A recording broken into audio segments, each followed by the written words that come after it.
It's a delight and a privilege to be with you and to be introduced by my friend, James, 25 years. Time goes by, doesn't it? Well, this evening, we're going to take a little journey, talk about missional. I'd like to do that in a couple of different ways. We're going to do a little missional 101. What is it? It's a word that came out and it's kind of got popularized in the last 15 years. What is it? What is it about? That'll be the first part of what I want to do this evening. The second part, I will call it missional 201, and that is, how is the Spirit of God leading us to live in light of a missional understanding? So we'll look at some of the implications of missional life. So those are the two parts. But before I launch into that, let me just provide you with a little bit of social location, who I am, the kind of the world and worlds that I inhabit or have inhabited. That would give you a little bit of sense of who I am as I present to you this evening and you listen to my rather flat Midwestern accent. I want to talk about very briefly, four cross-cultural experiences that have marked my life. And I call it the journey of the space in between, being caught in between cultures. I grew up in northwest Iowa, a little small town. If there's anyone in this room that knows this town, stand up and, never mind. Ocheyedan, Iowa, 500 people. Oh, come on, really? Yeah, thank you very much. Anyway, you have to get all the way up to Sioux City before they recognize the name of it. Anyway, I grew up in a family. My dad and my mom, they married in the late 1930s. My dad was Christian Reformed Church, a Dutch church. My mother was Missouri Synod Lutheran. They fell in love and got married. She won. We were the only Dutch-named family growing up in a Missouri German Lutheran congregation. Her family never fully accepted us because she married outside. His family pretty much cut us off because he married outside.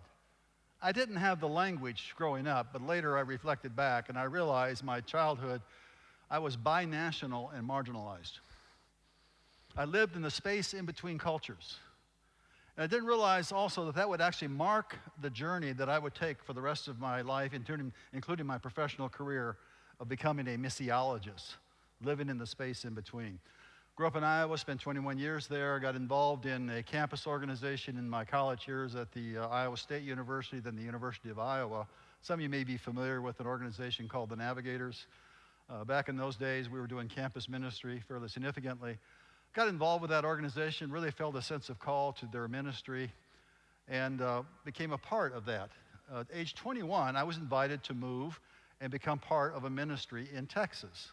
So I packed all my belongings and I moved to Texas, College Station. That was where we started. Anyway, I didn't realize it, but I would spend the next 22 years of my adult life living in the South. Now, Texas is not, well, Texas is another state of mind, but anyway, which Texas? All five of them? I mean, it's all kinds of things that go on with Texas, but nevertheless, in the South. Started in Texas, went to Georgia, Alabama, Tennessee, and finally 13 years in Jackson, Mississippi. I was no more than 2 sentences into any conversation during all those 22 years, then a question would come up and they would ask, where are you from? First couple of times I thought that was a question of courtesy. I soon realized it was a reminder, you are not from among us, do not mess with us. 22 years, living in the South. I go to the cleaners to get my clothes. My last name is Van Gelder. You know where they're filed. Under G, yeah. Bobby Ray, Billy Joe, I understand that. Craig Van? No, Van is my last name. Van Gelder, okay. Left the ministry of the Navigators as I moved on into seminary, Reformed Theological Seminary in Jackson, Mississippi, and really felt a sense of call, a real sense of conviction to become a missiologist. That just was really captivating my imagination theologically, and also recognizing that I really felt a call to be a missiologist to North America, to focus on our context. And out of that background, felt a real need to go on and get some graduate work that would prepare me for that career. So we moved from Jackson, Mississippi when I graduated from my MDiv program and came to Fort Worth and took a PhD in mission at Southwestern Baptist. When you live in the South, you quickly realize that that shadow you're all living in is a Southern Baptist. Okay, just kind of recognize that. And so I thought, well, if I get one of their degrees, perhaps they will be somewhat amenable, or I can have some access. It didn't work out, but nevertheless, I got a PhD in mission. I came to Southwestern Baptist, one of the few ecumenical students they had, and they require you to take a course or two at another university. And so I went out and checked out the University of Texas, Arlington, and they had a PhD in administration, urban affairs, public policy. And I remember coming home to my wife and saying, look, I figured out how to do 2 PhDs in 2 years. She had just gotten pregnant with our third child, all 3 under age 5. She was less than fully excited about my discovery. Nevertheless, great 2 years, finished both, went to courses, one at Southwestern during the day, went out the evening. Anyway, got it done. I'm an academic overachiever. That's a different generation. Came back to Mississippi after that and took up work with the Presbyterian Church USA, became ordained in the Presbyterian Church, re-entered denominational church life, and was working as a Presbyterian consultant. Got a call one night from a professor who was retiring from Calvin Theological Seminary in Grand Rapids, Michigan. That's the seminary of the Christian Reformed Church that my dad had been a part of, that I had never really met, just lived alongside of. And they said, we have a new position that we're creating.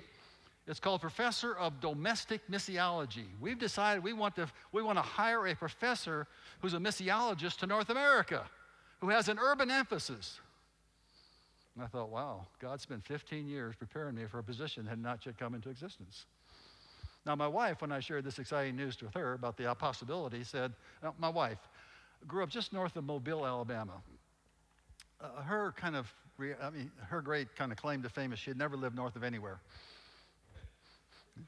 And when I told her about this exciting opportunity in Grand Rapids, Michigan, she kind of reflectively said, well, if you go there, it'll probably be with your second wife. She eventually repented of that, but anyway. Go to Grand Rapids, Michigan, my third cross-cultural experience. In the South, you're either black or white. That was back in the days of Mississippi. You're black or you're white. All that European ethnicity had washed out. So we go down to Grand Rapids, Michigan, and live among the Dutch. This is my cross-cultural experience. I got the name. I came from Waukegan, Iowa. I got 2 of the 3 characteristics. It would have been helpful if I'd been CRC. I wasn't. Now, in the Dutch community, theology is blood sport. And there is no thought left unexpressed. They just go after it. They're in your face. Andy, you're in that tribe. You know a Dutch compliment? I've listened to you carefully, and I've not yet found anything to disagree with. I will. I had instant credibility with 400,000 people because my name was Van Gelder. Incredible cross-culture. Anyway, taught there 10 years, great experience. I wasn't planning to go anywhere. Got a letter one day from Luther Seminary in St. Paul, Minnesota. And they said, we're looking for someone who can help us think theologically in light of the social sciences about congregations in North America. My wife read that job description. This is called divine, I don't know if it's retribution or reciprocity, but she relocated emotionally in 15 seconds to St. Paul, Minnesota. This is the first time she moved before me, and then anyway, we moved. My 4th cross-cultural experience of living in the space in between among Scandinavians. Now, in the Scandinavian community, there's no thought ever fully expressed. Minnesota Nice, you listen to Lake Wobegon. Minnesota Nice, you know what Minnesota Nice is? That's actually Norwegian passive-aggressive. When they go silent, they're not being compliant. They're sharpening the knives. 16 years of that cross-cultural experience, now I'm retired. And I've gone on to Oregon, and another space. But anyway, a little bit of my own journey. I'm a missiologist. I help congregations how to figure out how to live in context, how to live local, at the corner of. So go to your outline for tonight. You got a handout. You can follow along. Some of the high points I'm going to touch on. On the back side, there's a diagram, and I'm going to use that diagram in this first section, Missional 101. What is it? So just a real quick overview. I'm not going to read through all this, but missional is kind of an interesting word. You know, you write it in your word processing program, and it gets that red underline. Hello. It's been around a while. Get over it. Put it in the dictionary. All right. It came from somewhere. Well, it became very popular back in 1998, as we'll talk about in just a moment. But there's an archaeology, there's a history of the use of the word prior to that I was able to tease out in a book that Dwight and I wrote that James talked about a moment ago. This is just some of the uses of it, so you can read that for your information. But here's the book that popularized the term. This book, Missional Church, A Vision for the Sending of the Church in North America, is an edited volume. There were 6 of us as missiologists from different denominations who came together and authored this book. We spent 2 years figuring out what to say, or trying to figure out what to say. And for the first time, for us, we put together this wonderful idea of mission with church, missiology, and what is called ecclesiology. How do you, in fact, connect those? Because they've been broken apart for so long. How do you connect this so you end up with this is technical, a missiological ecclesiology, shorthand, a missional church? And this book has sold 35,000 copies. Now, some of you perhaps have read this book, or you have it on your shelf. It's not an easy read. It's 240 pages or whatever, of fairly thick and somewhat academic kind of writing. It's not an easy read. 35,000 copies, it's just mind-boggling. It caught hold of an imagination. It tapped into something that was really going on and deep in the late 90s, that there's something about a mission of the church in this context that God is sending us into. I think it then took off. Well, that book went viral in many ways. And the word missional caught on. Before long, we had missional literature being published in all kinds of ways. And my colleague, Alan Roxborough, makes this observation. The word missional seems to have traveled the remarkable path of going from obscurity to banality in only 1 decade. There now are conversations like we have missional parking, and we do missional cooking. Hello!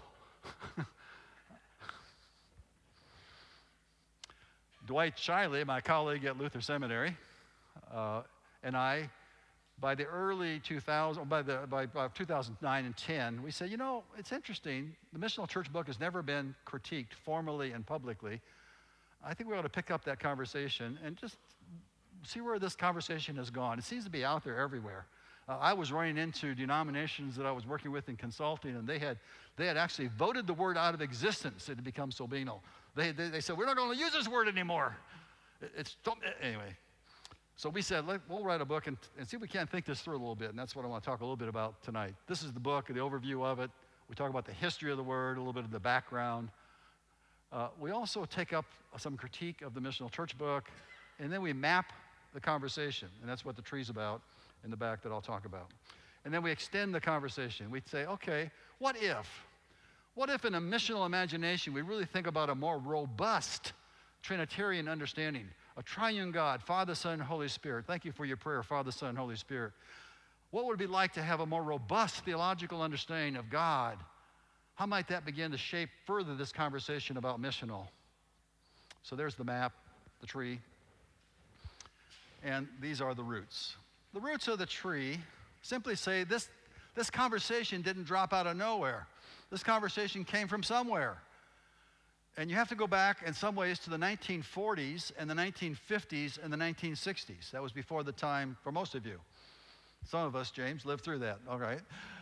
I remember teaching Luther. I was about a classroom about 2002, and I put some books on the syllabus, and a student came up to me and said, one of these books that's assigned is back in 1970. Can that possibly have any relevance today? Yes, read it. 1940s, 50s, and 60s, there was a conversation that exploded. And it was about missiology and ecclesiology, and began to put those into conversation. The modern missions movement had kind of run stuck in some ways by the 1930s and 40s, as national churches were emerging in the world, and as the whole question of other faiths and whatever. And so there was a conversation that emerged about no longer thinking about mission primarily as something the church does, but what if the triune God has a mission, and God's mission has a church? All of a sudden you're moving from the church that has a mission to do something for God, to God's mission in the world having a church. And it just flips the whole thing on its head and begins to invite a very different imagination. So a Trinitarian missiology, God's ascending God. The reign of God comes out of the biblical theological movement of the 40s, the discovery or the really insights about the now and the not yet, the eschatological future. God's future is already present. We enact that future. We bear witness to that future. We speak to what God is up to in the context as he breaks into our present. Missio Dei is the technical language for mission of God. Ad Gentes, Catholic document, Vatican II, early 1960s, said the church is missionary by nature. You don't add mission to the church. The church itself is missionary by nature. You cannot not be missionary. Now, I know that, understand that's a double negative, and all the grammarians can let it go. You cannot not be missionary. That's the character of the church. If your church is not just engaging its context and imagining the possibilities of mission, then it's not owning what God has created it to be. It's already there. You just have to cultivate the imagination and open up the understanding. It's missionary by nature already.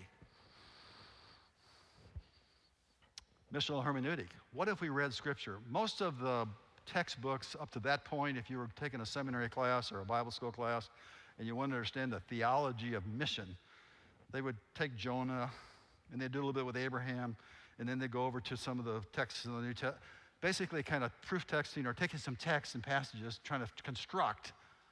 What if the whole of Scripture, from Genesis to Revelation, is really about God's mission? We all of a sudden read the whole Bible from that perspective of a missionary God and a church that's missionary by nature. And so all that began to surface in the 1950s and 60s. And it almost caught hold in terms of a missional church, missiological. It almost caught hold until it took a turn in the 60s towards secularism, a secular world. And Hogendijk and others who were writing back then, they said, we got to engage the world. That's right. They forgot to take the church with them. Missional church conversation decides to take the church with them as they engage the world. All right, that's maybe more than you wanted to know. Basically, the Trinitarian theology was Western, about sending, a God who sends. It was a relationship of the Missio Dei and the reign of God. If God's at work in the world and God's at work in the church, what's the relationship of that? Is God also ahead of us out in the world, or does God only show up when the church is doing something? And that question is really kind of left unresolved in that book, Church in the World. Worship, sacraments, ordination, pretty big deal to some groups. It doesn't even pick it up and talk about it. Or historical ecclesiologies, etc. So there were some gaps, and we point that out, and my colleagues who co-authored the book haven't forgiven me yet. Anyway, so what's the hermeneutic? The hermeneutic that I want to suggest, that Dwight and I suggest, a way of reading. Hermeneutic simply means interpretation. How do we interpret? So how do we interpret all this missional literature, these hundreds of books that are out there using the word? And so the hermeneutic that we suggest is this: God's agency. Do you conceive of God as an acting subject? Is the Spirit of God really at work in our lives directly and in the world out ahead of us? Is God's agency, in fact, primary? The alternative is to think in terms of human agency. We do something for God. Now, we're still going to do something for God, but if God is leading us and God's the acting subject, then we're participating in what God is already doing. That's a profound shift of difference that hopefully will make more sense as I go through this a little bit. So agency. A colleague of mine at Luther Seminary, Patrick Kiefert, Church Innovations, they've worked with hundreds, literally thousands of congregations, and they do a little, what they call an ethnographic survey with members when they work with a congregation, and they go around and interview people, and they get them to tell stories about their congregation. Thousands of these interviews have been compiled. Here's the key insight. Less than 5% of those thousands of persons who told those stories ever used God as an acting subject in a sentence. We come to church to learn about God. We want to worship Christ. It's always object. Instead of, the Spirit of God is leading us. The triune God is in our midst, acting us and enlivening. Less than 5%. We have basically a culture of Christianity across this country which is really agnostic in some ways, in terms of not really having a sense of God's being active and present. I think that's shifting, but it's profoundly important to understand. So I want to use that interpretive lens to look at this missional literature, and that's in the tree on the backside. We'll move through this pretty quickly because I want to move on to the implications. We said there seem to be 4 branches. Now what we did, we sat down, we read about 150 books. That's something I do in a weekend, right? No. and looked at all the blogs, and just this is kind of as of 2010. We tried to pull together all the literature that was out there that we could find that was published in all the blogs, et cetera. And we said, well, how does the agency of God factor in to how these authors are writing their argument about missional? And so you've got, for example, 52, missional moments for teaching your kids, et cetera, missional house churches, the Nehemiah Factor. These are books that basically are still working out of the church has a mission. And it's called, largely, the Great Commission. And this missional language sounds an awful lot like what we've been doing already. And so we'll just take the word missional and lay that over what we're already doing, and we'll have a missional Great Commission in which we do God's mission. Now, I'm going to talk about the Great Commission in a moment, but what's important is that the agency is primarily still with the church doing something for God, as opposed to God's Spirit dynamically moving through the church into participation in God's mission. Now, nothing wrong with that literature in the sense, I just don't think it's lived yet fully into a deeper, more robust imagination of what God is up to. Great Commission. Just to pause for a moment, Great Commission, pretty big deal. Great Commission, Matthew 28, it's an imperative. An imperative is an obligation. Go do it. That's pretty simple.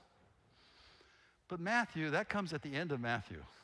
If you go back into Matthew 5 through 7, Sermon on the Mount, you got some indicatives. An indicative is a statement of fact. You are the salt of the earth. You are the light of the world. Salt and light. As you are going, make disciples. The indicatives give energy and focus to the imperative. Got to read the Gospel of Matthew from beginning to end more holistically to understand the Great Commission. Well, second branch.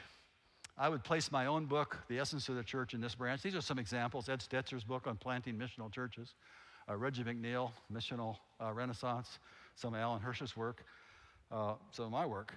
This is they make a move. They get it. God is sending the church. God is an acting subject. God is sending the church into the world. It draws on that, what we call the Western understanding of Trinity. God is a sending God. But it does not yet develop a more robust understanding of God as a relational God, which we'll come to in just a moment. Very powerful move. But what happens if you make God a sending God, there's a default that often kicks in. As soon as we recognize that God is sending us, the default that kicks in is then we start doing things for God as God has sent us. And it begins to default back. And so the kingdom of God often becomes something that the church builds, promotes, or whatever. Building and promoting the kingdom, interesting language, is just not biblical. You're invited to inherit the kingdom. You can receive it. You're invited to enter the kingdom, but we don't build it and promote it. The literature, I think, gets partway down the road. Third kind of literature. I call it the engaging. Church consultants, other kinds of groups that have kind of figured out that this is really a big deal, missional. How do we actually practice this? And so some of these are some examples of books that have come out along those lines. The focus is profoundly helpful. What's inadequate that Dwight and I suggest is the theological foundations of understanding God are underdeveloped to give real substance and guidance to the ongoing conversation. Last, extending the conversation. There's some really interesting stuff that began to emerge. One is mission-shaped church, fresh expressions in Anglican Church in England. Does that come across the path anywhere? Okay, 3 nods. Yay, for the sake of 3. Okay. The fresh expressions and mission-shaped church begin to work out of a understanding that's called the Eastern understanding of the Trinity, that God's a relational God of 3 persons, as opposed to the Western sending view that thought of God more as absolute subject oneness of God in terms of God's sending. And so when you put a relationship into it, all of a sudden the equation shifts in terms of how we understand church and understand our place in that church. And so this literature has been working that territory and developing, and I think it's still unfolding. This is where I want to go in a few moments when we talk about implications. So the literature's out there. Go read the 150 books, create your own map, send me a copy of the tree. We'll go from there. All right, so Missional 201. Missional 201. How then should we live? How is the Spirit of God moving us to live if, in fact, God is not only a sending God, but God is also a relational God? Three persons in relationship, and God is sending us. What might that begin to look like in terms of, I want to pull out, first I'll set this up in terms of thinking about this. The Western view tends to work out this understanding. For God so loved the world that God sent God's only Son. God loved the world thusly that God sent. And the Word became flesh and lives among us. Eugene Peterson, God moved back into the neighborhood. Love that paraphrase. God moved back into the neighborhood. Go local. These moves out of Scripture clearly illustrate, clearly demonstrate, clearly articulate that God's a sending God. Just as God sent the Son into the world, and the Father and the Son sent the Spirit, so what does the Spirit do? The Son, through the Spirit, sends the church into the world, the third move. God the Father sends the Son, Father and Son send the Spirit. The Spirit now sends the church. Powerful insight. It's revolutionary in terms of turning the whole understanding about mission. You ever try to crank people up to do some kind of mission work? That can be hard work to crank people up to do that. It's totally fruitless to go that direction because it's the very nature of what God created us to be, to engage in participating in God's mission. How do we cultivate the imagination, not of obligation and duty, but how do we cultivate imagination of saying, I cannot not do that. That's who God has created me to be. Lord, help me to become more of what you already made me to be.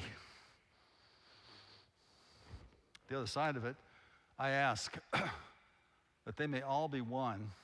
As you, Father, are in me, I am in you, may they also be in us. An invitation by the living Christ for us to participate in divine community.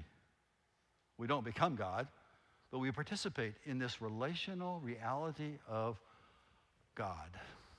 Wow. That's huge in terms of its implications. Now, what I'd like to do, this is an icon that comes out of the 15th century by Rublev that is often used to portray or depict. These are the angelic visitors to Abraham and seated at table with equality and mutuality, with space in between, but also space for others to join. This particular icon is often used to try to illustrate this relational reality, this divine community that we're invited to participate in. That icon speaks of God in terms of relationship, God in terms of equality, God in terms of community.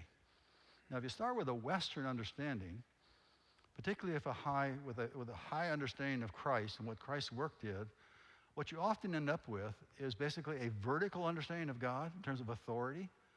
And some denominations even turn that into officers being ordained and having special responsibilities through the order. I'm tongue-in-cheek. But we end up basically with offices, and we end up with authority, and it's really about power. That's a vertical understanding. That comes out of a Western emphasis on Trinity. When you put an Eastern view in place and you start talking about relationship and equality and mutuality, all of a sudden you got an interesting kind of a polarity. We're going to work with that territory a little bit. So what if? What if God is both a sending God and God's a relational God? What are the implications of that? How would we then live? How is the Spirit of God inviting us to live our Christian lives? If in fact God is sending us because it's missionary by nature, and God is also inviting us into divine community relationally. What are the implications? I have 7 for you. First implication, the church is missionary by nature. The church is. God has created it. The Spirit of God has created the church. We don't create it. It's the only organization in the world like it. It's both divine and human. There's no other organization. You cannot compare the church with the PTA or the Kiwanis Club or anything else. The church is unique. It's both holy and human. God's holiness has taken up presence in our humanness. And we got this kind of an interesting reality of being missionary by nature. The church is. How do we understand that? Think about all of the images in the church that begin to try to, these early authors, these authors of the New Testament were trying to figure out how to convey this. And so they came up with all kinds of metaphors and analogies. In fact, there are 96 96, I send you home to go do the Bible study, find them all. 96 different analogies or metaphors that describe the church. Think about this, for example, the people of God. Powerful image, the people of God. What is the people of God? People of God was what Paul argues over in Romans 9 is about Jew and Gentile now becoming what? One. Over in Ephesians, he says the dividing wall of hostility has come down and God has created one new person. There is no such thing as race or ethnicity or political views or any other kind of human characteristic that can divide God's people. The dividing wall has come down. How are we doing on that?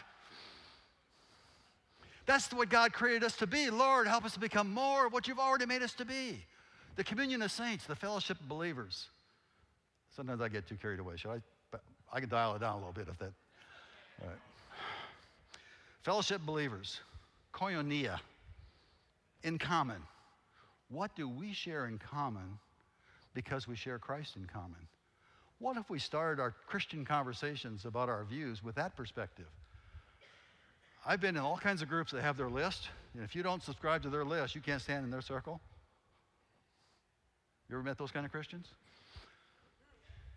What if we started from the other direction? What do we share in common because we share Christ in common?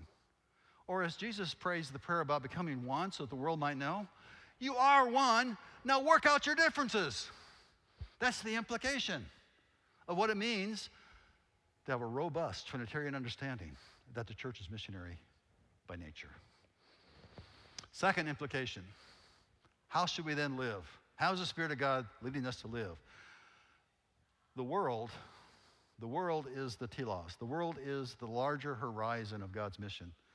There are a lot of Christians where God's mission stops at the edges of the church, and it becomes about us. Now, it has to be about us deeply, because that's what God's redemption is about, as God's redemption spills over into the world, as we enter into the world and begin to enact the future that's already present. It's for the sake of the world. How big is how big is your understanding of the gospel you proclaim? How far does it extend? Does it extend all the way to the edges of life? The gospel of good news and God's grace. Does it extend to the very edges of all the brokenness in the world and invite the possibility of wholeness and reconciliation? In my tradition, we have a Dutch person everybody quotes. If you're CRC, you quote this person, Abraham Kuyper. It's a good quote, though.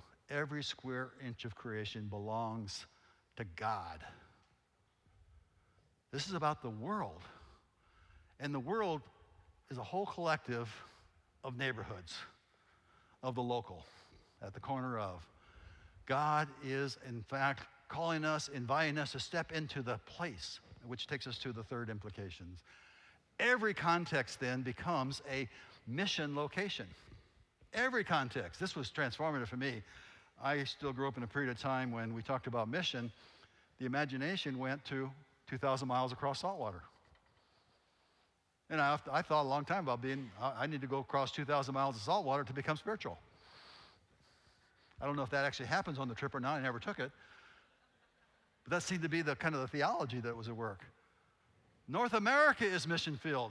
My neighborhood is mission field. Every location is a mission location. God is already out ahead of me, us, the church, in my context.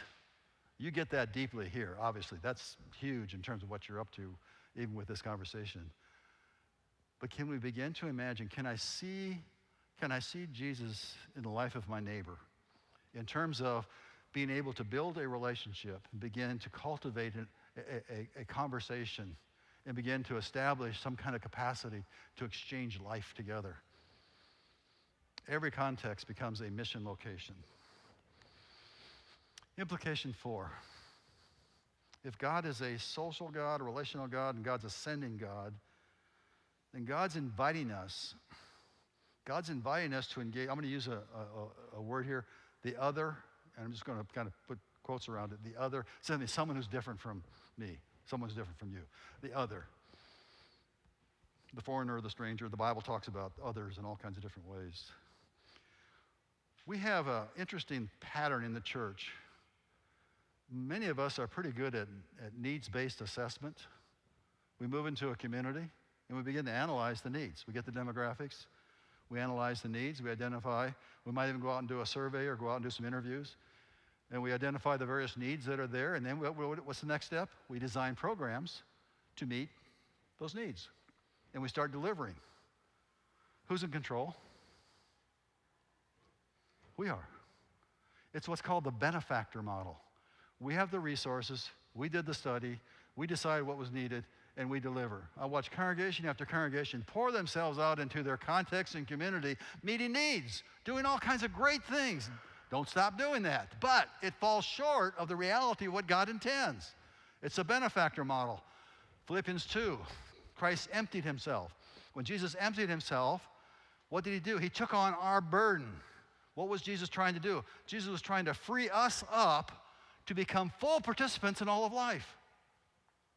So what if we develop a kinetic, cruciform understanding of discipleship? And in our communities, we go out into our communities and we take on the burdens of those who are there to free them up to become full participants in all of life. We move from benefactor to bearing.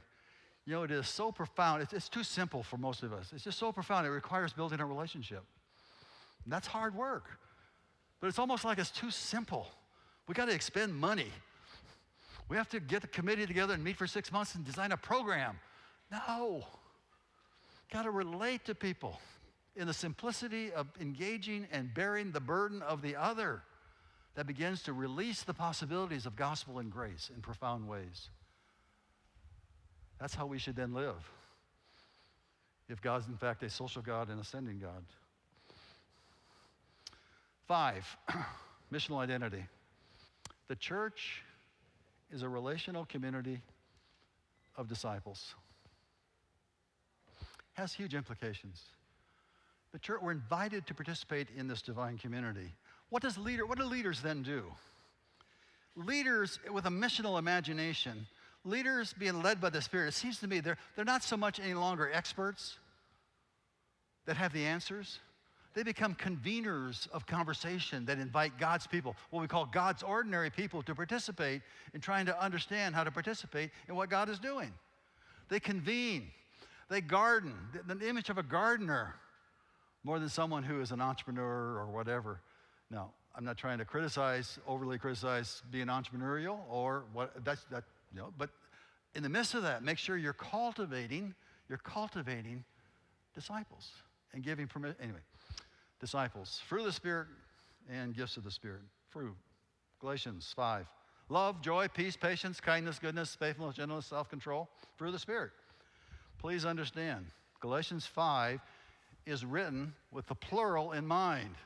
You, plurally, exercise the fruit of the Spirit. It's not possible to cultivate and develop the fruit of the Spirit. You can't go into your closet and do it. With love, you got to love someone. Peace, it's in relationship to the other. Love, joy, peace, patience, corporate fruit. We got to cultivate an imagination, if we're missional in our understanding, that in fact our lives together is what counts in terms of our interrelationship. Cultivating the fruit of the Spirit as a community of disciples. We have a deep underlying individualism in the culture that tends to default back into me, myself, and I, and other kinds of things. And I don't want to go too far with this, but even some of the songs we sing tend to focus more on the I than the we. This is about corporate gifts of the Spirit. Gifts of the Spirit. Profound thing that the Spirit of God has given us. My early discovery of the importance of the gifts goes back to my seminary days in the early 70s. And my wife and I were pretty much poor like everybody else in those days. So we furnished our house with early attic and late farm. It was just, all the kind of stuff we could drag out of our parents' households and some used furniture stores and whatever. And I had some skills of being able to refurbish things and et cetera. And so I would do that. And I noticed over time, I would reclaim a particular piece of furniture and do all the hard work of stripping it and staining it, anyway. And it would disappear. And before long, I'd find it was over here in the house of one of our colleagues who was a seminary student just as poor as we were. And that went on for a while, and I finally said to my wife, "What are you doing?" I said a little kinder than that, but it was like, "What are you doing?" And she said, "Well, they had a need." Yes. And we had what they needed. Yes. And so I gave it to them. Oh, all right. Now, after a while, I begin to realize my wife has the gift of giving. She has a gift of giving. Now, she had always thought that gift was about money. That gift is not, it can be about money. It's not just about money. It's about the ability to discern what someone you know needs, and you've got it in and that person's going to get it. It was a wonderful day in our marriage when I finally figured out how to turn over almost all of our household giving to her and said, you give it away. She now has an ongoing catalog list of over 200 organizations she keeps up with on a monthly basis in terms of this woman her gift has been maximized. I've learned tons about giving. I don't have the gift. I've learned tons about giving from watching the gift of my wife. That's what the body of Christ is all about. When each gift is working properly, it makes bodily growth and it builds itself up when each part is working properly. If we don't cultivate the gifts and let each part work properly, then we're anemic. Too often we allow only the gifts of a couple of people to control the environment through their particular whatever skills. It's about all of God's people until we all attain to the unity of the faith. How do we grow up into fullness and maturity? It's through the giftedness of all of God's people being turned loose. God's ordinary people into life and ministry. Implication 6, the church values difference. This is technical language, and I'll just hang with me for a moment. There's an irreducible otherness to God. God the Father is not God the Son, is not God the Spirit. They are distinct. No, I'm going to charge you for that insight. That's a very expensive insight. So, okay. Irreducible otherness in the threeness of God. But let's carry that forward. That means that holiness, to be holy, is about being heterogeneous, not homogeneous. Gathering with my own kind and calling it church is actually a violation of the triune God's relationality. Whoa. All of a sudden, I'm into a different space. In North American Christianity, we've practiced well homogeneity. We used to even have a theology called the homogeneous unit principle, HUP, homogeneous unit principle. We would actually target certain kind of population that were like us because we knew we could reach them, and we'd design programs to do it. And we're all basically the same in terms of basic characteristics. It's a violation of who God is. And it cuts us off from deep understanding not only of who God is, but who God is through engagement of the other. My wife and I were married 72, and the pastor performing the service, typical thing, we did the candles, 2 candles, 1 candle, that sort of thing. And then he says, and the two should become one. Great biblical quote. I'm 43 years into this exercise called marriage, and I stand before you tonight to bear witness that at best is a half-truth, that the two should become one. There is an irreducible otherness about my wife that has never gone away. Sometimes that is incredibly aggravating. If she were here tonight, I would give her equal time. She could talk about mine. In fact, I'm probably worse. I am worse. I'll just own it. Anyway, there's an irreducible, but that 43 years in, it's that otherness that kind of keeps the edge and the interest in the marriage. It's the diversity that breeds life.